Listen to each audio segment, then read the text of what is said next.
शहरातील ठळक घडामोडी पाहण्यासाठी व्हिजन न्यूज चॅनलला सबस्क्राइब करा आणि बेल आयकॉन प्रेस करा। ताकद सत्यता दाखवण्याची व्हिजन न्यूज, निर्भीड, निपक्ष, निस्वार्थ। त्र्यंबकेश्वर येथे वृत्तांकनासाठी आलेल्या इलेक्ट्रॉनिक माध्यमांच्या पत्रकारांवर गुंड प्रवृत्तीच्या पार्किंग कर्मचाऱ्यांनी बेदम मारहाण केल्याची धक्कादायक घटना घडली।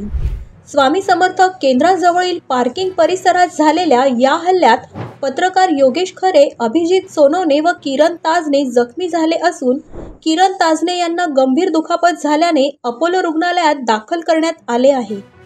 घटनेची माहिती मिळताच मंत्री छगन भुजबळ रुग्णालयात दाखल पत्रकारांची भेट घेण्यासाठी रवाना झाले असून केंद्रीय मंत्री गिरीश महाजन हे देखील आज रात्री भेट देणार आहेत। दरम्यान या प्रकरणात पोलिसांनी काही संशयितांना ताब्यात घेतले आहे।